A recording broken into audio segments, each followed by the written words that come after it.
नमस्कार विद्यार्थी मित्रांनो, पाठीमागच्या लेक्चरला आपण BA भाग 1 अर्थशास्त्र पेपर नंबर 2 मधील जे पहिलं प्रकरण आहे त्या पहिल्या प्रकरणामधला आपण सी हा जो तिसरा घटक आहे तो घटक पाहायला सुरुवात केलेली आहे। तिसरा घटक हा खूप महत्त्वाचा आणि परीक्षेच्या दृष्टिकोनातून ऑब्जेक्टिव्हच्या दृष्टिकोनातून असेल हा महत्त्वाचा भाग आहे आणि शिवाय तो मोठा पण आहे। त्यामुळे गेले काही दिवस आपण तिसरा सी हा घटक पाहतोय। त्याच्यामध्ये आपण हरित क्रांती म्हणजे काय, हरित क्रांतीचा अर्थ आणि व्याख्या हा भाग पाहिलेला होता। त्यानंतर आपण हरित क्रांतीसाठी जबाबदार असणारे घटक किंवा त्यालाच हरित क्रांतीची वैशिष्ट्ये किंवा हरित क्रांतीची कारणे असं म्हटलं जातं, तर तोही भाग आपण पाहिलेला होता। आणि आजच्या लेक्चरला आपण या तिसऱ्या घटकामधला जो पुढचा भाग आहे तो भाग आपण पाहणार आहोत आणि तो आहे हरित क्रांतीचे यश अपयश किंवा हरित क्रांतीचे गुणदोष किंवा हरित क्रांतीचे फायदे तोटे किंवा हरित क्रांतीचे अनुकूल व प्रतिकूल परिणाम। म्हणजे अशा कोणत्याही पद्धतीने हा प्रश्न विचारला जाऊ शकतो। हरित क्रांतीचे यश अपयश किंवा गुणदोष काय आहेत किंवा फायदे तोटे काय आहेत किंवा अनुकूल व प्रतिकूल परिणाम काय आहेत, अशा वेगवेगळ्या अर्थाने हा प्रश्न म्हणजे विचारला जाण्याची शक्यता असते।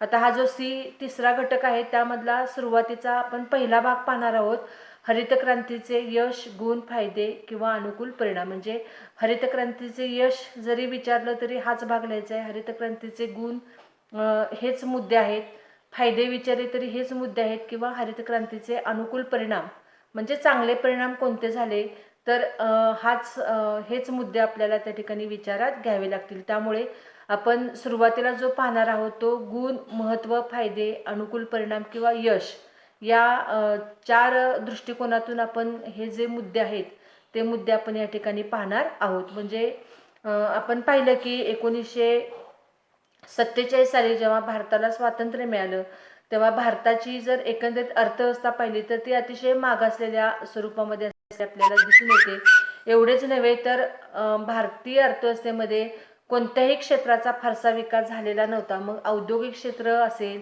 किंवा सेवा क्षेत्र असेल, व्यापारी क्षेत्र असेल, वाहतूक व दळणवळण क्षेत्र असेल किंवा भारतीय अर्थव्यवस्थेमधलं महत्त्वाचं मानलं जाणारं शेती क्षेत्र असेल, या कोणत्याही क्षेत्राचा फारसा विकास झालेला नव्हता। शेतीची तर खूपच म्हणजे दुरावस्था झालेली होती। शेती ही मागासलेल्या स्वरूपामध्ये होती, निद्रिस्त अवस्थेमध्ये होती अशी तिच्यावरती टीका केली जाते। कारण भारतीय शेतीमध्ये एक प्रकारची मरगळ निर्माण झालेली होती आणि त्याच पद्धतीनं भारतीय अर्थव्यवस्थेचं जे एकंदरीत स्वरूप आहे ते मागासलेलं होतं। त्यामुळे भारतीय शेतीची उत्पादकता ही खूपच कमी होती। एवढंच नव्हे तर भारतात ब्रिटिशांच्या राजवटीपासूनच अन्नधान्याची आयात करायला आपण सुरुवात केलेली होती। म्हणजे हे जे शेतीचं मागासलेलं स्वरूप आहे ते स्वरूप बदलून टाकण्याच्या उद्देशाने 1960-61 मध्ये आपण हरित क्रांतीचा प्रयोग स्वीकारलेला आहे। 1960-61 नंतर आपण हरित क्रांतीचा प्रयोग स्वीकारला आणि 1967-68 पासून खऱ्या अर्थाने हरित क्रांती यशस्वी व्हायला सुरुवात झालेली होती। हरित क्रांती ठिकठिकाणी सुरू करण्यात आलेली होती। सुरुवातीला प्रायोगिक तत्वावरती हरित क्रांतीचे काही प्रयोग काही ठराविक राज्यातील ठराविक जिल्ह्यांमध्ये करण्यात आलेले होते, परंतु हरित क्रांतीचे जसे फायदे दिसून यायला लागले तसतसे हरित क्रांतीचा स्वीकार सर्वत्र करण्यात आलेला होता। म्हणजे इथपर्यंत आपण सगळा भाग पाठीमागच्या लेक्चरला पाहिलेला होता। आता ही जी काही हरित क्रांती घडून आलेली आहे त्या हरित क्रांतीचं जेव्हा मूल्यमापन केलं जातं, मूल्यमापन म्हणजेच हरित क्रांतीचे फायदे तोटे काय झाले किंवा हरित क्रांतीचे गुणदोष कोणते आहेत किंवा हरित क्रांतीचे यश अपयश कशा पद्धतीने मिळाले किंवा हरित क्रांतीचे अनुकूल म्हणजे चांगले परिणाम काय झाले आणि प्रतिकूल परिणाम म्हणजेच वाईट परिणाम काय झाले, या दोन्ही बाजू जेव्हा विचारात घेतल्या जातात तेव्हा त्याला हरित क्रांतीचे मूल्यमापन असं म्हटलं जातं। म्हणजे मूल्यमापन करत असताना फक्त एकच बाजू विचारात घेतली जात नाही तर दोन्हीही बाजूंचा विचार केला जातो। म्हणून हा प्रश्न विचारत असताना हरित क्रांतीचे मूल्यमापन करा या पद्धतीनेही प्रश्न विचारला जाऊ शकतो। मूल्यमापन करा किंवा मूल्यमापन म्हणजेच दोन्हीही बाजू म्हणजे चांगल्या बाजू पण आपण पाहायच्या आहेत आणि वाईट बाजू किंवा तोटे काय झाले हा भाग पण आपण या ठिकाणी पाहणार आहोत. परंतु सुरुवातीला आजच्या लेक्चरला आपण जो भाग पाहणार आहोत तो फक्त चांगल्या बाजूने पाहणार आहोत. म्हणजे यश कोणतं मिळालं किंवा गुण कोणते आहेत किंवा फायदे काय झाले हरित क्रांतीचे किंवा हरित क्रांतीचे अनुकूल परिणाम काय झाले, या अर्थानं आजचं लेक्चर आपण पाहणार आहोत. तर हरित क्रांतीचं जेव्हा मूल्यमापन करण्यात आलं तेव्हा हरित क्रांतीचे काही फायदे किंवा काही गुण दिसून आले किंवा काही बाबतीमध्ये आपल्याला यश मिळाल्याचं दिसून आले किंवा काही चांगले अनुकूल परिणाम आपल्याला दिसून आले. ते कोणकोणते दिसून आले ते आपण पुढील मुद्द्यांवरून पाहणार आहोत. एक म्हणजे पहिला महत्त्वाचा फायदा हरित क्रांतीचा काय झाला, तर अन्नधान्याबाबत भारत हा देश स्वावलंबी झाला. म्हणजे आपण ह्यापूर्वी बऱ्याच वेळा पाहिलेलं आहे की भारतात ब्रिटिशांच्या राजवटीपासूनच अन्नधान्याची आयात करायला सुरुवात झालेली होती. कारण ब्रिटिश राज्यकर्त्यांनी भारतातील शेतकऱ्यांचा भारतीय शेतीचा वापर हा त्यांनी त्यांच्या फायद्यासाठी करून घेतला. म्हणजे भारतीय शेतकऱ्यांना त्यांनी प्रोत्साहन दिलं का, तर थोडंफार प्रोत्साहन दिलं, पण ते कशासाठी दिलं तर अन्नधान्याच्या उत्पादनाकडे दुर्लक्ष झालं. पारंपरिक पीक पद्धती जी होती त्याला फाटा देण्यात आला आणि जी व्यापारी किंवा नगदी पिकं होती की जी पिकं ब्रिटिशांना कच्चा माल म्हणून त्यांना वापरायचा होता अशा पिकांवरती त्यांनी भर दिला. म्हणजे काही तर ऊस, कापूस, तंबाखू, मसाल्याचे पदार्थ या पिकांकडे किंवा तेलबिया आहेत या पिकांकडे शेतकऱ्यांना वळवण्यात आलं.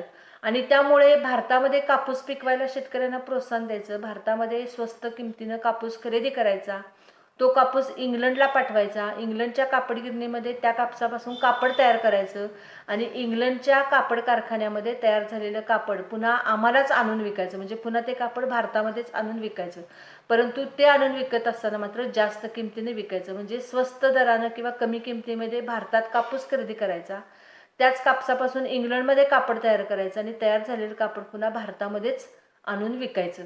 म्हणजे हा जो दुहेरी फायदा आहे तो फायदा ब्रिटिशांनी घेतलेला होता आणि त्यामुळे भारतीय शेतकऱ्यांचं पारंपरिक पिकांकडे दुर्लक्ष झालं आणि त्यांनी नगदी पिकांवर म्हणजेच ही जी व्यापारी पिकं आहेत या पिकांवरती त्यांनी लक्ष केंद्रित केलेलं होतं. त्यामुळे दुर्दैवाने भारताला अन्नधान्याची आयात करावी लागत होती. स्वातंत्र्यप्राप्तीनंतर देखील बरीच वर्ष आपण अन्नधान्याची आयात करत होतो.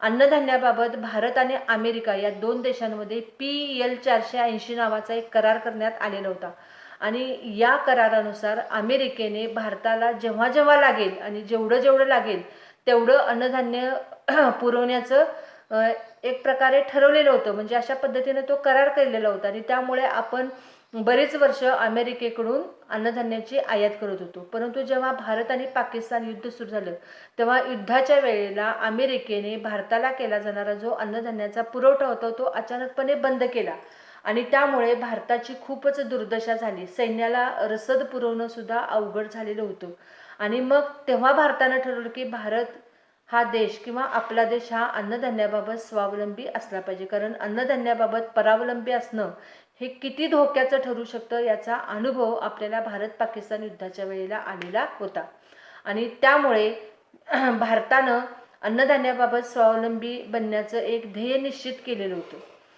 त्याचबरोबर आपण हरित क्रांतीचा प्रयोग स्वीकारला आणि हरित क्रांतीचा प्रयोग स्वीकारून भारत हा अन्नधान्याबाबत स्वावलंबी बनण्यासाठी प्रयत्न करू लागलेला होता.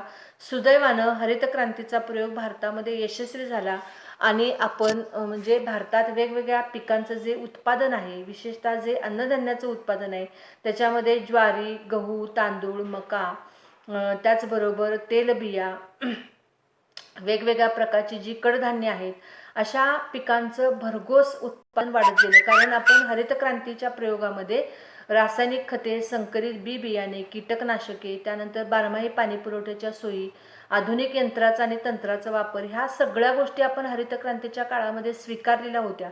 त्याचा परिणाम असा झाला की भारतामध्ये कधी नव्हे ते अन्नधान्याचं उत्पादन वाढलं. जर उदाहरण घ्यायचं झालं तर 1960-61 मध्ये म्हणजे जेव्हा आपण हरित क्रांतीचा प्रयोग स्वीकारला तेव्हा भारतामध्ये अन्नधान्याचे उत्पादन हे फक्त 82 दशलक्ष टन एवढं होतं. म्हणजे 82 दशलक्ष टन एवढंच भारतामध्ये अन्नधान्याचं उत्पादन होत होतं. परंतु 2016-17 मधली जर परिस्थिती पाहिली तर 2016-17 मध्ये भारतात अन्नधान्याचं उत्पादन हे जवळजवळ 265 दशलक्ष टनांपर्यंत वाढलेलं होतं. म्हणजे एवढा प्रचंड बदल हा अन्नधान्याच्या उत्पादनामध्ये झालेला दिसून येतो. भारतात अन्नधान्याचं जसं उत्पादन वाढत गेलं तसं अन्नधान्याचे शिल्लकी साठे राहायला सुरुवात झाली. त्यामुळे भारत हा अन्नधान्याच्या बाबतीमध्ये पूर्णतः स्वावलंबी देश बनला. भारताचं अन्नधान्याबाबत असणारं जे परावलंबित्व आहे किंवा परकीय देशांवरती जे अवलंबून असण्याचं प्रमाण होतं ते खूपच कमी झालं, म्हणजे जवळपास ते नाहीसं झालं. हा एक फायदा झाला. आणि दुसरा फायदा असा झाला की भारतातील लोकांची अन्नधान्याची जी वाढती गरज आहे, कारण जसजशी लोकसंख्या वाढत जाईल तसं अन्नधान्याची मागणी भारतामध्ये दिवसेंदिवस वाढत होती. आणि ही वाढती मागणी पूर्ण करण्याचं काम या हरित क्रांतीने किंवा भारतीय शेतीने केलेलं आहे. म्हणजे हा एक खूप महत्त्वाचा मुद्दा आपल्याला या ठिकाणी लक्षामध्ये घ्यावा लागेल. एवढेच नव्हे तर अन्नधान्याच्या आयातीवरती भारतात दरवर्षी जेवढा पैसा खर्च होत होता, जेवढं परकीय चलन खर्च होत होतं, त्या खर्चामध्ये बचत झाली. म्हणजे अन्नधान्याच्या आयातीच्या रूपानं आपल्याला बरंचसं परकीय चलन खर्च करावं लागत होतं. तो सगळा परकीय चलनाचा जो साठा होता की जो अन्नधान्याच्या आयातीवरती खर्च करत होता तो बचत झाला, म्हणजे तो साठून राहिला. आणि त्या चलनाचा उपयोग आपण इतर आर्थिक विकासासाठी लागणाऱ्या गोष्टींवरती खर्च करायला सुरुवात केली. म्हणजे भारत हा अन्नधान्याच्या बाबतीत स्वावलंबी झाल्यामुळे भारताला असे अनेक प्रकारचे फायदे झाले. आणि त्यामुळे हा एक हरित क्रांतीचा फार मोठा फायदा किंवा फार मोठं यश समजलं जातं. त्यानंतर दुसरा फायदा आहे तो म्हणजे रोजगारामध्ये वाढ. हरित क्रांतीच्या काळात शेतीला बारमाही पाणी पुरवठ्याच्या सुविधा निर्माण करण्यामध्ये आल्या. जास्तीत जास्त जमीन जलसिंचनाखाली आणण्यात आली. त्याचा परिणाम असा झाला की भारतीय शेतीचं स्वरूप बदललं. म्हणजे पूर्वी भारतीय शेतीचं जे हंगामी स्वरूप होतं ते बारमाही झालं. म्हणजे बारमाही शेती पिकायला सुरुवात झाली. वर्षातून 2 ते 3 पिकं शेतकरी घेऊ लागला. बारमाही शेती पिकवली जाऊ लागल्यामुळे साहजिकच शेती क्षेत्रातून ग्रामीण भागामध्ये जो रोजगार उपलब्ध होत होता तो बारमाही रोजगार उपलब्ध व्हायला सुरुवात झाली. म्हणजे एकेकाळी भारतात फक्त हंगामी रोजगार शेतीतून उपलब्ध होत होता. हंगामाच्या काळामध्ये शेतीत रोजगार उपलब्ध व्हायचा, हंगाम संपल्यानंतर रोजगार बंद होत होता. परंतु हरित क्रांतीच्या काळामध्ये मात्र शेतीतून बारमाही रोजगार निर्माण व्हायला सुरुवात झाली. एवढेच नव्हे तर हरित क्रांतीच्या काळामध्ये शेती वर्षभर पिकवली जाऊ लागल्यामुळे जनावरांच्या चाऱ्याचा प्रश्न सुटला आणि शेतकऱ्यांनी दुभती जनावरं पाळायला सुरुवात केली. म्हणजे हे जे पशुधन आहे त्या पशुधनामध्ये वाढ झाली. आणि त्यामुळे शेतकऱ्यांनी शेतीच्या जोडीला दुग्ध व्यवसाय, शेळ्यापालन व्यवसाय, मेंढ्यापालन व्यवसाय, कुक्कुटपालन व्यवसाय, मत्स्यपालन व्यवसाय अशा प्रकारचे जे दुय्यम व्यवसाय आहेत असे किंवा शेतीला जोड व्यवसाय म्हणून ओळखले जाणारे जे व्यवसाय आहेत अशा व्यवसायांमध्ये ग्रामीण भागात वाढ झाली. त्याचाही परिणाम असा झाला की अशा वेगवेगळ्या व्यवसायाच्या माध्यमातून मग दुग्ध व्यवसाय असेल किंवा रेशीम उद्योग असेल किंवा शेळ्या मेंढ्या पालन व्यवसाय असेल किंवा मत्स्य व्यवसाय असेल किंवा कुक्कुटपालन व्यवसाय ज्याला आपण पोल्ट्री फार्म असं म्हणतो, म्हणजे शेती बघत बघत करता येणारे असे असंख्य व्यवसाय ग्रामीण भागात सुरू झाल्यामुळे या व्यवसायाच्या माध्यमातून देखील काही लोकांना रोजगार प्राप्त व्हायला सुरुवात झाली. आणि त्यामुळे रोजगाराचं एक महत्त्वाचं साधन म्हणून शेतीकडे म्हणजे पाहण्यात आलं. शेतीतून प्रचंड प्रमाणामध्ये रोजगार उपलब्ध झाल्याचे आपल्याला दिसून येते. सन 1951 मध्ये म्हणजे जेव्हा भारताला स्वातंत्र्य मिळालं आणि भारताची जेव्हा पहिली पंचवार्षिक योजना सुरू झाली 1951 मध्ये, त्या काळामध्ये भारतात शेती क्षेत्रातून फक्त 98 दशलक्ष लोकांना रोजगार प्राप्त होत होता. आणि सन 2011 मध्ये भारतात जवळजवळ 264 दशलक्ष लोकांना रोजगार प्राप्त झाल्याचे दिसून येते. याचा अर्थ असा आहे की 1951 मध्ये भारतात जवळपास 1 कोटी लोकांना शेती क्षेत्रातून रोजगार प्राप्त होत होता 1951 मध्ये. तर 2011 मध्ये भारतात जवळजवळ 2.25 कोटी लोकांना रोजगार प्राप्त झाल्याचे दिसून येते. म्हणजे जवळपास 3 कोटी लोकांना रोजगार पुरवण्याचं काम हे शेती क्षेत्रानं केलेलं आहे. तर या पद्धतीनं ग्रामीण भागामध्ये रोजगाराचं एक महत्त्वाचं साधन म्हणून शेतीकडं पाहिलं जाऊ लागलं. हा देखील हरित क्रांतीचा एक फार मोठा फायदा मानला जातो किंवा एक फार मोठं यश मानलं जातं. त्यानंतर तिसरा फायदा आहे तो म्हणजे शेतीतील गुंतवणुकीमध्ये वाढ झाली. भारतात हरित क्रांतीमुळे शेतीतील जी गुंतवणुकी आहे त्या गुंतवणुकीमध्ये वाढ होत गेली, कारण हरित क्रांतीमुळे शेतकऱ्यांचे उत्पादन वाढले. शेतकऱ्यांचे उत्पादन वाढल्यामुळे शेतकऱ्यांच्या उत्पन्नात वाढ झाली, त्यांची आर्थिक परिस्थिती सुधारली आणि आर्थिक परिस्थिती सुधारल्यामुळे शेतकरी पूर्वीपेक्षा जास्त भांडवल गुंतवणूक शेतीमध्ये करू लागला. मग त्याच्यामध्ये कायमस्वरूपी पाणी पुरवठ्याच्या सोयी निर्माण होण्यासाठी विहिरीसारख्या सोयी निर्माण करणे असेल, म्हणजे विहीर काढणे असेल किंवा बोर मारणे असेल किंवा ट्रॅक्टरसारखी यंत्र खरेदी करणे, मळणी यंत्र खरेदी करणे, विद्युत मोटारी बसवणे, पाईपलाईन करणे, अशा वेगवेगळ्या माध्यमातून शेतकऱ्यांनी शेतीमध्ये गुंतवणूक करायला सुरुवात झाली. त्यामुळे एकंदरीतच भारताच्या शेतीमधील ज्या शेतकऱ्यांकडून ज्या गुंतवणुकी केल्या जात होत्या त्या गुंतवणुकीमध्ये पूर्वीपेक्षा वाढ घडून आली. शेती क्षेत्रातील गुंतवणुकी वाढल्यामुळे पुन्हा पुढचे फायदे झाले की उत्पादनामध्ये वाढ झाली, रोजगारामध्ये वाढ झाली, कारण गुंतवणूक जेवढी जास्त तेवढं उत्पादन जास्त आणि तेवढा रोजगार जास्त, अशी एकंदरीत परिस्थिती निर्माण झाली. शेतीमध्ये शेतकऱ्यांनी नवनवीन प्रयोग करायला सुरुवात केली. प्रायोगिक पद्धतीने किंवा आधुनिक पद्धतीने शेती करत असताना नवनवीन बियाणांचा वापर करण्यात आला, नवनवीन पीक पद्धती अवलंबण्यात आली. असे अनेक फायदे हरित क्रांतीच्या काळामध्ये झालेले आपल्याला दिसून येतात. त्यानंतर पुढचा फायदा झाला तो म्हणजे शेती उत्पादनामध्ये वाढ घडून आली. हरित क्रांतीमुळे शेती आधुनिक पद्धतीनं करायला सुरुवात झालेली होती. आधुनिक पद्धतीने शेती करायला सुरुवात झाल्यामुळे संकरित बियाणांचा वापर, रासायनिक खतांचा वापर, कीटकनाशकांचा वापर अशा किंवा बारमाही पाणी पुरवठ्याच्या सोयी, अशा अनेक कारणांमुळे शेती उत्पादनामध्ये वाढ घडून यायला सुरुवात झालेली होती. विशेषतः फक्त अन्नधान्याचे उत्पादनच वाढले असं नाही, तर अन्नधान्याच्या उत्पादनाबरोबरच ऊस, कापूस, ताग, तेलबिया, कडधान्य अशा व्यापारी पिकांच्या उत्पादनामध्ये सुद्धा वाढ घडून यायला मदत झालेली होती. त्यामुळे हा देखील हरित क्रांतीचा एक महत्त्वाचा फायदा मानला जातो. त्यानंतर पुढचा फायदा झाला तो म्हणजे शेतकऱ्यांच्या उत्पन्नामध्ये वाढ घडून आली. शेती उत्पादनात वाढ घडून आल्यामुळे साहजिकच शेतकऱ्यांच्या उत्पन्नामध्ये वाढ घडून यायला सुरुवात झाली. पूर्वीपेक्षा शेतकऱ्यांची आर्थिक स्थिती सुधारली, कारण आता बारमाही शेती पिकवली जात होती. बारमाही शेती पिकवली गेल्यामुळे वेगवेगळ्या प्रकारची जी पिकं आहेत ती शेतकऱ्यांच्या हातामध्ये यायला सुरुवात झालेली होती आणि या पिकांची बाजारपेठेमध्ये विक्री करून शेतकऱ्यांनी आर्थिक फायदा मिळवायला सुरुवात केलेली होती. आर्थिक फायदा झाल्यामुळे किंवा शेतकऱ्यांची आर्थिक परिस्थिती सुधारल्यामुळे साहजिकच शेतकऱ्यांचे राहणीमान सुधारण्यासाठी मदत झाली. म्हणजे पूर्वीपेक्षा शेतकऱ्यांच्या राहणीमानामध्ये बदल झाले, भौतिक सोयी सुविधा शेतकऱ्यांच्याकडे निर्माण झाल्या. मग त्याच्यामध्ये 2 चाकी गाडी असेल, 4 चाकी गाडी असेल, TV, फ्रीज, वॉशिंग मशीन, त्यानंतर RCC घरे असतील, अशा किंवा शैक्षणिक सुविधा असतील, म्हणजे मुलांना चांगल्या पद्धतीचं शिक्षण शेतकरी देऊ लागले.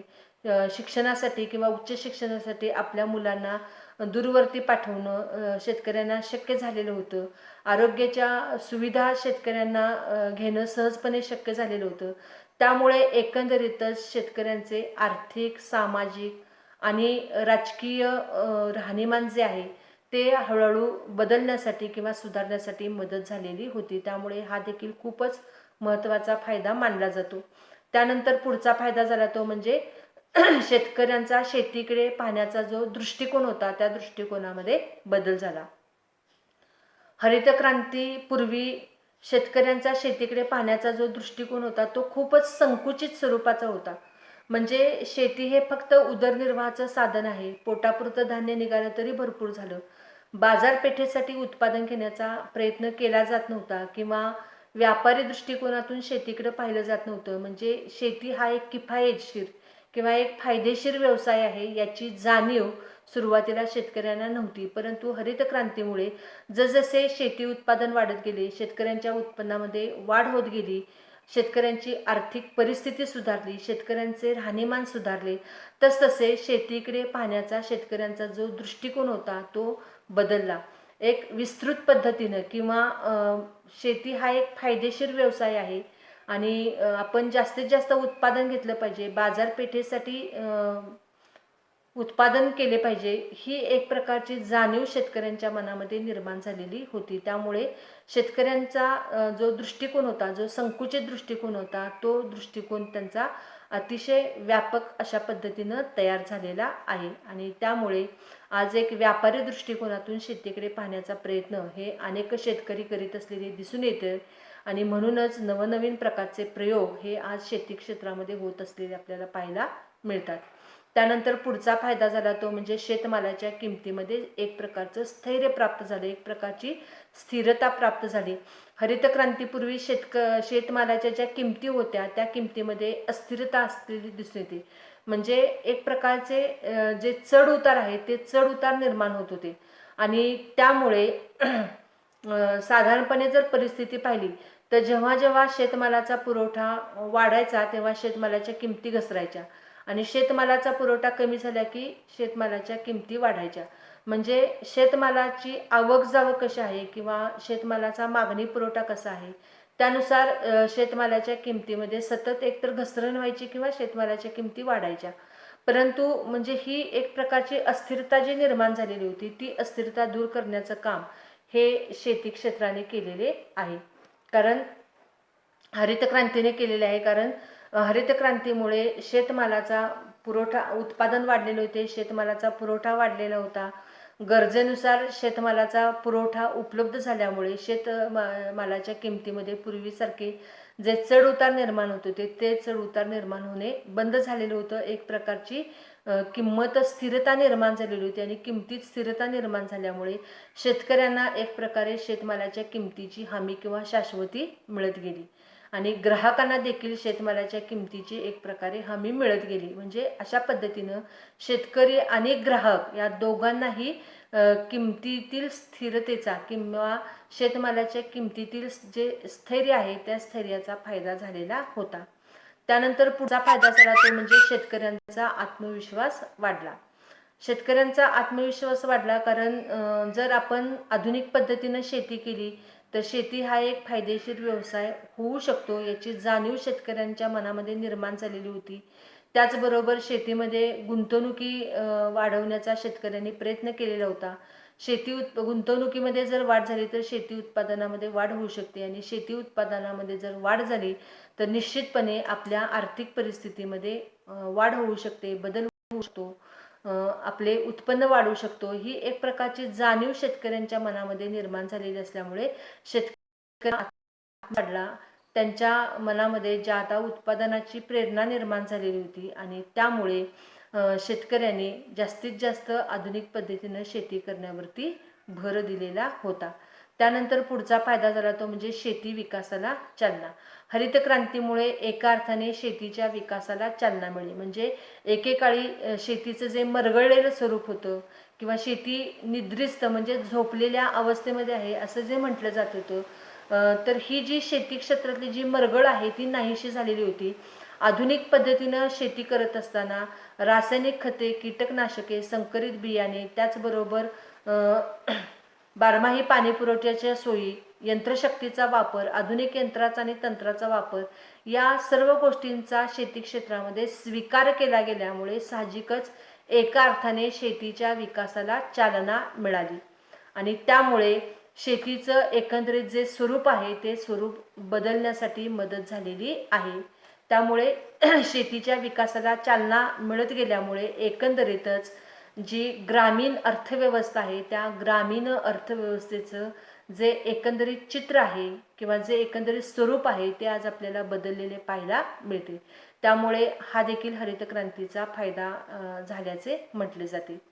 आणि शेवटचा फायदा आहे तो म्हणजे आर्थिक विकासाला चालना. शेतीच्या विकासाला हरित क्रांतीमुळे जसजशी चालना मिळाली तससे देशाच्या आर्थिक विकासाला देखील चालना मिळाल्याचे दिसून येते. असं म्हटलं जातं की आर्थिक विकास हा शेतीच्या विकासावरती अवलंबून असतो तर शेतीचा विकास हा आर्थिक विकासावरती अवलंबून असतो. शेती आणि उद्योग ही दोन्ही क्षेत्र किंवा शेतीचा विकास आणि आर्थिक विकास हा दोहोंचा विकास एकमेकांवरती अवलंबून आहे असं म्हटलं जातं. कारण शेतीचा विकास झाल्यामुळे शेती उत्पादनात वाढ घडून आणल्यामुळे एका अर्थाने आर्थिक विकासाला चालना मिळाली. तर ती कशा पद्धतीने मिळाली तर प्रथम औद्योगिक विकासाला चालना मिळाली. जे उद्योगधंदे शेती क्षेत्रावरती आधारलेले आहेत त्या उद्योगांना आपण कृषी उद्योग असं म्हणतो. तर त्या कृषी उद्योगांच्या विकासाला चालना मिळाली. त्यामध्ये साखर कारखाने आहेत, सुती कापड उद्योग आहेत, भात गिरण्या आहेत, तेल गिरण्या आहेत, ताग उद्योग आहेत, रेशीम उद्योग आहे असे, किंवा फळ प्रक्रिया उद्योग असतील, किंवा जे डाळीवरती प्रक्रिया करणारे उद्योग आहेत. तर असे जे वेगवेगळ्या प्रकारचे जे, किंवा दुग्ध व्यवसाय आहे, तर असे जे वेगवेगळ्या प्रकारचे व्यवसाय आहेत त्या व्यवसायाला शेती क्षेत्रातून कच्च्या मालाचा पुरवठा होत गेला. कच्च्या मालाचा पुरवठा वाढल्यामुळे साहजिकच या कृषी उद्योगांच्या विकासाला एक प्रकारे चालना मिळाली. म्हणजे अशा जो कच्चा माल आहे, ऊस असेल, कापूस असेल, ताग असेल, तेलबिया असतील, कडधान्य असतील, तर ह्यांच्या उत्पादनात वाढ घडून आल्यामुळे यावरती अवलंबून असणारे जे कृषी उद्योग आहेत त्या कृषी उद्योगांच्या विकासाला देखील चालना मिळाली. आणि त्यामुळे एकंदरीतच औद्योगिक विकासाला गती प्राप्त झाल्याचे आपल्याला दिसून येते. त्यानंतर शेती उत्पादनात वाढ झाल्यामुळे देशात व्यापारी उलाढाली वाढत गेल्या. त्यामुळे व्यापारी क्षेत्राचा विकास झाला. शेतीमध्ये पिकवलेला शेतमाल बाजारपेठेमध्ये नेण्यासाठी आणि कारखान्यामध्ये जी यंत्र, रासायनिक खतं, त्याचबरोबर कीटकनाशकांची जी निर्मिती होत होती ती निर्मिती म्हणजे ती उत्पादनं जी औद्योगिक क्षेत्रामध्ये किंवा कारखान्यामध्ये तयार होत होती ती शेतीपर्यंत आणण्यासाठी पुन्हा वाहतुकीची गरज होती. त्यामुळे वाहतूक आणि दळणवळण व्यवस्थेचा सुद्धा विकास होत झाला. व्यापारी उलाढाली वाढल्या, त्याचबरोबर वाहतुकीच्या वाहतुकीला चालना मिळाली. आणि अशा पद्धतीनं एकंदरीतच वेगवेगळ्या क्षेत्रांचा म्हणजे शेती क्षेत्र असेल, औद्योगिक क्षेत्र असेल, व्यापार क्षेत्र असेल, वाहतूक क्षेत्र आहे, दळणवळण क्षेत्र आहे, ह्या सर्वच क्षेत्रांच्या विकासाला एक प्रकारची गती मिळाल्यामुळे एकंदरीतच भारताच्या आर्थिक विकासाला चालना मिळाली असं म्हटलं जातं. तर या पद्धतीनं भारतात हरित क्रांती जी घडून आलेली आहे त्या हरित क्रांतीचे अनेक फायदे असल्याचे आपल्याला दिसून येते. तर अशा पद्धतीनं आज आपण हरित क्रांतीचे जे फायदे आहेत, गुण आहेत, किंवा जे महत्त्व आहे, किंवा जे यश आहे, किंवा त्यालाच आपण अनुकूल परिणाम असं म्हटलेलं आहे, तर अशा वेगवेगळ्या पद्धतीनं आपल्याला हे फायदे झालेले दिसून येतात. तर अशा पद्धतीनं आपला हरित क्रांतीच्या यश अपयशामधला जो पहिला भाग आहे, जो पहिला पार्ट आहे, तो या ठिकाणी संपलेला आहे. आज आपण या ठिकाणी थांबणार आहोत आणि पुढच्या लेक्चरला आपण हरित क्रांतीचे दोष किंवा तोटे हा भाग पाहणार आहोत. धन्यवाद.